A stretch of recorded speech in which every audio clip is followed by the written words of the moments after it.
Muy bien. ¿Ya lo pusiste? Ya. Ah, bueno. Creo que el mío es... Hola, ¿cómo están? Estamos transmitiendo otra vez. Como que acomodamos mal las cámaras ahora. Sí, con las Hoy anda prisas, raro, qué tuvimos un barbaridad. poquito de prisa. Anda todo medio raro y estamos entrando, de hecho, unos minutitos más tarde. Pero bueno, ya la semana que entra nos acomodamos bien. Tuvimos ahí un error de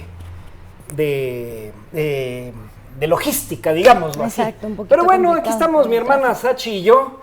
Como todos los jueves vamos a Buenas platicar. noches. Buenas noches, ¿cómo están a todos? Estamos esperando que se conecte un poquito más la gente. Pero bueno, hoy, ¿de qué vamos a hablar, hermana? Hoy vamos a hablar de un tema que Mercedes nos mencionó, es acerca de qué haces o qué pasa cuando tienes un familiar en fase terminal o con alguna enfermedad, ¿no? Que es una bomba de tiempo. Dilo, hermano, dilo. No, está bien. No, simplemente es que hay dos conceptos. Uno Ajá. es cuando yo tengo a un familiar en esa situación o yo la estoy sufriendo. Claro.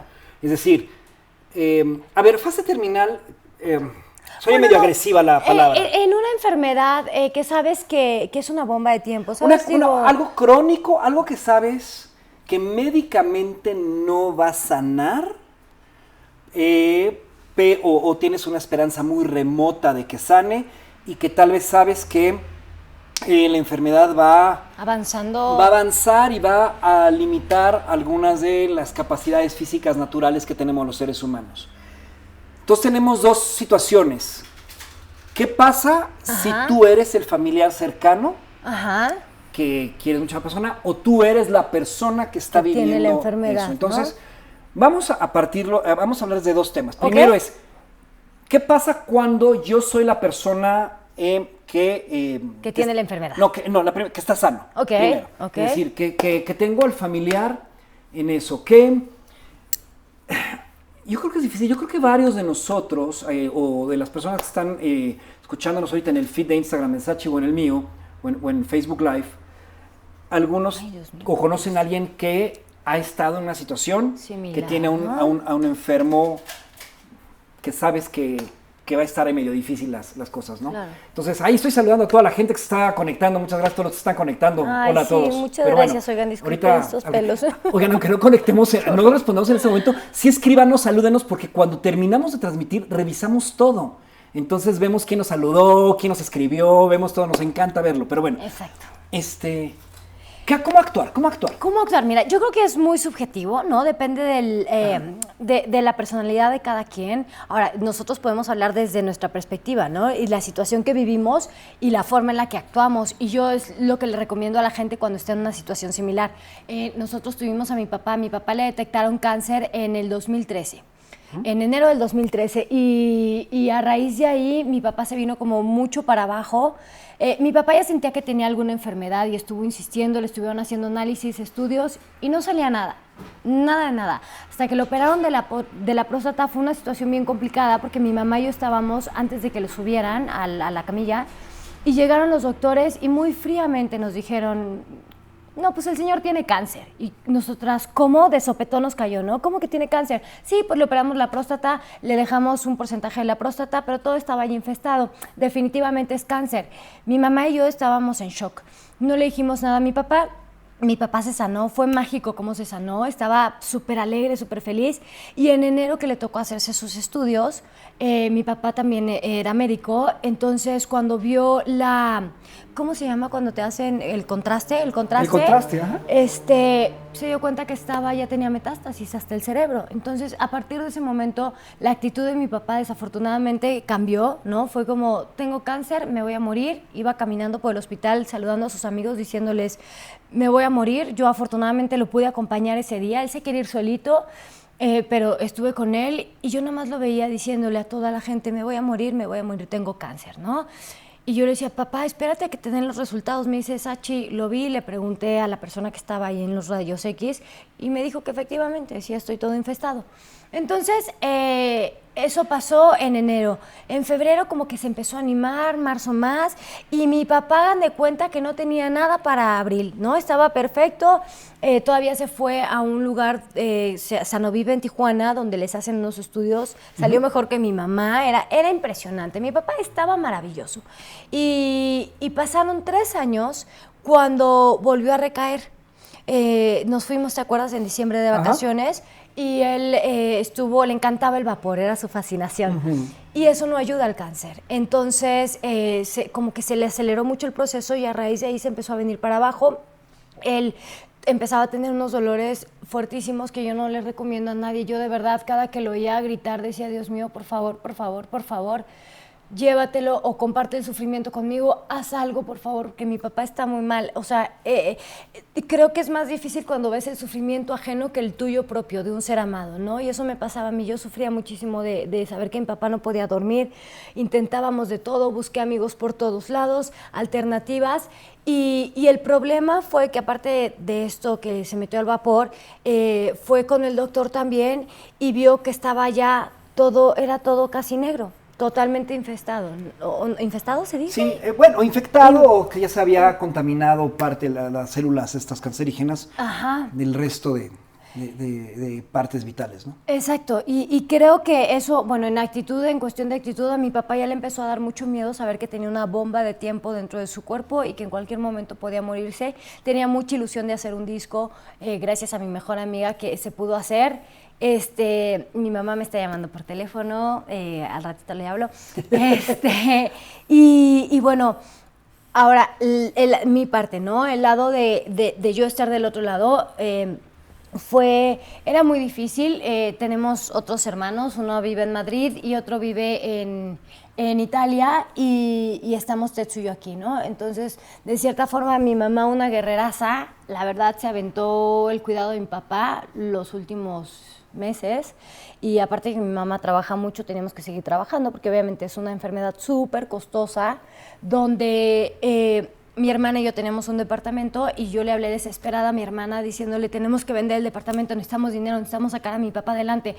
Y mi hermana me dijo, tranquila, Sachi, respira, ¿no? Porque uno a veces toma decisiones equivocadas, te deshaces de todos tus bienes. O sea, sí hay que ser muy conscientes, los bienes son para eso, afortunadamente.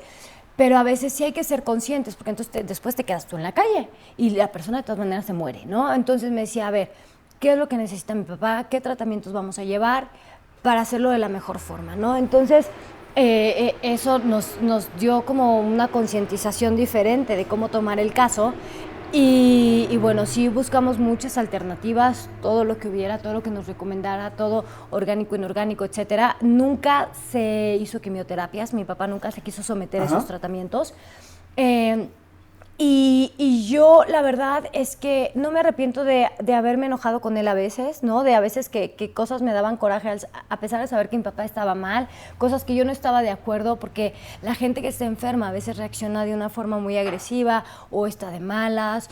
Es entendible porque están sufriendo, les duele y tienen miedo. Claro. Aquí lo interesante es, de todo este proceso, realmente, cómo debemos de reaccionar ante una persona que está sintiendo un gran dolor y tiene un miedo fundado, claro, justificado, claro, ante la incertidumbre de lo que va a suceder. Y eso es una parte donde tenemos que hacer conciencia, ¿no? Totalmente. Que la otra parte está reaccionando emocionalmente. Totalmente. Yo creo que es donde, como se dice, ¿no? De un lado debe de caber la prudencia.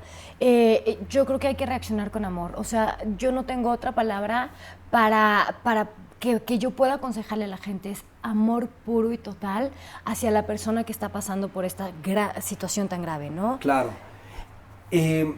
A ver, yo creo que es importante que nosotros muchas veces, cuando tenemos al ser querido, no sabemos responder ante el dolor que está sintiendo porque nos desesperamos o porque no sabemos reaccionar ante ciertas cosas. O porque también estamos sufriendo y reaccionamos con el mismo enojo, ¿no? Y reaccionamos con el enojo.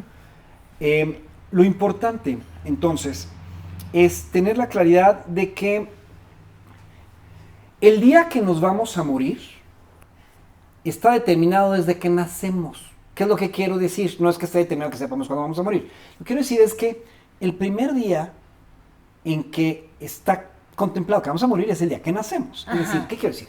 Todos vamos a morirnos, a pasar a otro plano, no importa, independientemente de las creencias que cada uno de ustedes tengan, vamos a acabar de estar en este plano como cada quien quiera pensar con su trascendencia. Uh-huh. Okay. Pero ¿qué pasa cuando nos dan una noticia que ese proceso se acelera? Sin embargo, algo muy interesante que lo que yo quisiera compartir en esto, que estuve pensando toda la tarde que vamos a hablar de esto, de cómo abordar el tema, y quiero hablar de la certidumbre. Las personas, cuando tenemos incertidumbre, nos volvemos muy nerviosos. Uh-huh. Y la muerte es la primer causa de incertidumbre que tiene el ser humano. A nosotros nos encanta la certidumbre, nos encantaría saber el futuro. Eso es un fenómeno natural del ser humano. Entonces, cuando tú tienes 20 años, piensas que tu muerte va a ser cuando sea un viejito. Claro.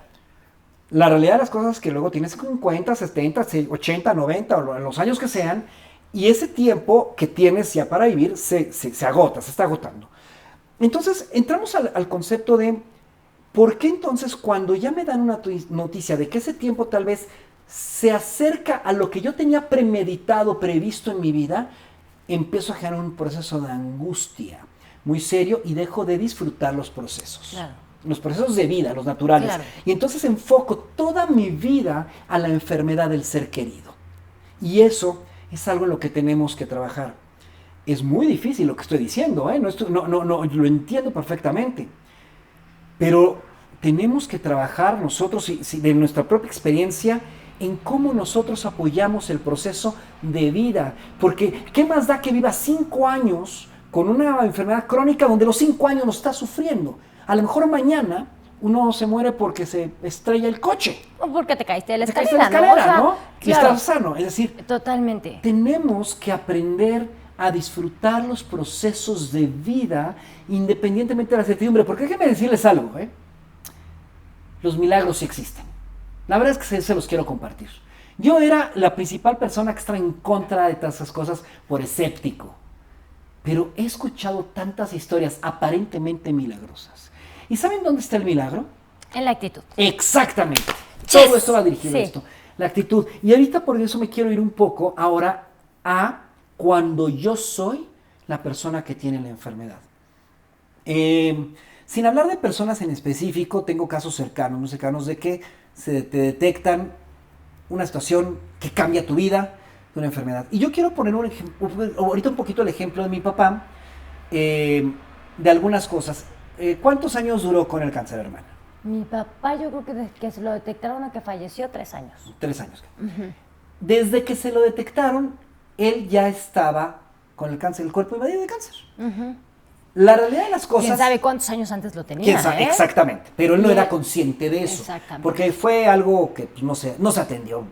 Eso no importa, ya las sí causas. Se atendió, pero desafortunadamente no se encontró. Y se vieron muchas alternativas. Desafortunadamente nunca, no sé, mi mamá y yo no lo podemos creer, de verdad, era increíble. Por la situación que ¿algo sido. Sucedió? Ajá. O tal vez no fueron los estudios adecuados, porque el cáncer tampoco aparece de la nada, ¿me explico? Uh-huh. Es decir, eso no lo podemos saber y no importa eso. Lo que sí es real es que hubo un tiempo cuando la actitud de mi papá era baja, se le aceleraba la enfermedad, los síntomas. Claro. Y cuando algo sucedía en su mente de motivación, los síntomas bajaban. Hay algo muy interesante. Mi papá, cuando ya sabía que tenía el cáncer, decidió que tenía metas que cumplir.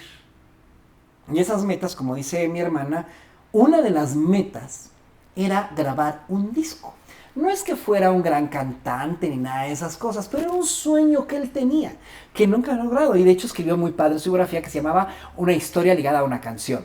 Mi vida, una canción. Algo así, ¿verdad? Mi vida, una canción, exacto. Entonces, él tenía pasajes de su vida y cada pasaje lo ligaba a una canción, literal, ¿no? Ajá. Aquí lo interesante es que grabó el disco, se dieron una serie de oportunidades, lo pudo grabar por oportunidad, literalmente. No crean que Sí, se fueron abriendo los caminos, ¿no? Es No era por dinero, nada de eso, fue circunstancias. Ay, sí, bendita mi mejor amiga de la vida. Y eso lo motivó y lo mantuvo vivo de una forma muy especial. Claro que tenía sus crisis. Lo interesante es cuando el disco lo presentó ahí en un restaurante con amigos de la comunidad japonesa y demás. Sí, con Nachito, que es un bello que nos... Empezó a decaerse. De hecho, fue en julio, me parece, la presentación del disco. De hecho, mi papá ya sabía. O sea, mi papá me dijo, yo cuando presente mi disco me muero, mijita. Y yo decía, Dios mío, que no lo acabé nunca. Y es que eso pasó. Él decretó su muerte. O sea, él dijo, yo presento mi disco y ya, se acabó. Eso es lo que quiero compartir. A mí me llamó la atención de forma impresionante vivirlo con mi papá, la parte de los decretos a una forma tan profunda. Mi papá se la pasó decretando cosas a favor y en contra. Y decreto que hizo, decreto que cumplió, inclusive la muerte. Sí. Yo lo que les quiero compartir es que si tú tienes una enfermedad muy grave, algo crónico, algo que yo sé que emocionalmente te duele, tienes miedo, tienes pánico o lo que sea, la realidad de las cosas es que los milagros sí existen. Yo te quiero compartir que a través de la actitud, modificando comportamientos, es impresionante cómo esa incertidumbre puede ser maravillosa en tu vida.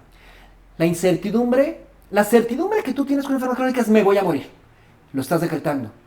Y si yo te dijera hoy que la realidad es que la base del ser humano está en la incertidumbre, no en la certidumbre. Si yo te dijera hoy, ¿sabes qué? No está la certidumbre, hay la certidumbre que vas a morir. Nada más que la incertidumbre es no sabemos cuándo. Ni cómo. Ni cómo. O sea, igual. A lo mejor duras mucho más. Yo he sabido la cantidad de casos de gente que se le ha quitado o de que le decían, tienes 6 meses y bolas, dura 5, 7, 8 años. Exactamente. Pero ahí es lo importante de la actitud, porque si tengas un día, 5 meses o 8 años, disfrutar de la vida y agradecer que te levantaste cada día. Nosotros no sabemos, nadie tenemos comprada la vida, ¿no? Es una incertidumbre, como claro. Tú lo dices. Y qué bonito poder disfrutar de ella y saber y agradecer a la vida que tenemos la oportunidad de estar aquí y de disfrutar con nuestros seres queridos y familiares, porque nunca sabes que sales de tu casa, pero no sabes si vas a regresar. Exactamente. No, digo, no está uno pensando todo el día en eso, porque entonces está trayendo otras cosas, pero es algo que debemos de tener muy consciente, por ende, debemos disfrutar cada día de nuestras vidas. ¿Y qué pasa si entonces decretáramos, si tuviéramos la incertidumbre, como no sé cuándo, mi incertidumbre es de que yo creo que voy a vivir mucho. Ajá. Y lo voy a vivir bien. Y entonces empiezo a modificar mi comportamiento, mis actitudes, porque acuérdate, negatividad llama negatividad, dolor llama dolor.